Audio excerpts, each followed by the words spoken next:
Η Νότια Κορέα σχεδιάζει να κατασκευάσει μια σεληνιακή βάση έως το 2045.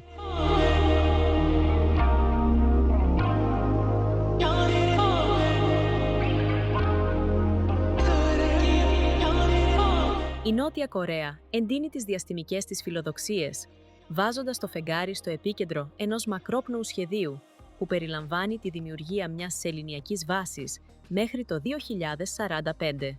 Λέγεται ότι η Διοίκηση Αεροδιαστήματος της Κορέας παρουσίασε την Πέμπτη ένα νέο στρατηγικό οδικό χάρτη για την εξερεύνηση του διαστήματος. Η Κορέα στοχεύει να εγκαταστήσει μια βάση στη σελήνη μέσα στα επόμενα 20 χρόνια, με ενδιάμεσους σταθμούς, ένα ρομποτικό όχημα προσεδάφισης το 2032 και την ανάπτυξη ενός πιο εξελιγμένου λάντερ μέχρι το 2040. Το φιλόδοξο πλάνο περιλαμβάνει 5 βασικούς άξονες αποστολών: πειράματα μικροβαρύτητας σε χαμηλή γήινη τροχιά, έρευνα και τεχνολογία για προσελήνωση, σεληνιακή εξερεύνηση, ηλιακές και διαστημικές επιστημονικές αποστολές, εξόρυξη και αξιοποίηση σεληνιακών πόρων.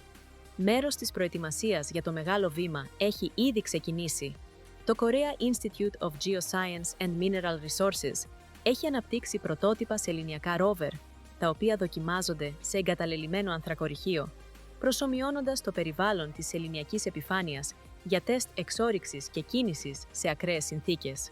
Η κορεατική παρουσία στο φεγγάρι δεν είναι απλώς θεωρητική. Τον Αύγουστο του 2022, εκτοξεύθηκε με επιτυχία ο πρώτος σεληνιακός ανιχνευτής της χώρας, ο Korea Pathfinder Lunar Orbiter, με πύραυλο SpaceX Falcon 9.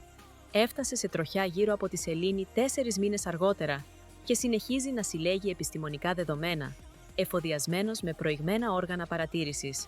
Η Νότια Κορέα δεν είναι η μόνη που βλέπει μέλλον στη σεληνιακή επιφάνεια.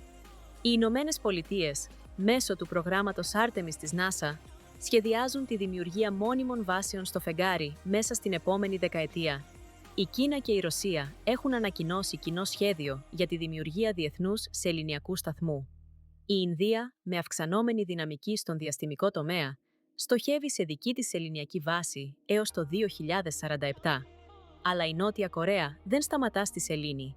Σύμφωνα με τον ίδιο στρατηγικό σχεδιασμό, η υπηρεσία στοχεύει να πραγματοποιήσει την πρώτη κορεατική προσεδάφιση στον Άρη έως το 2045, ενισχύοντας τη θέση της χώρας στον διεθνή διαστημικό ανταγωνισμό.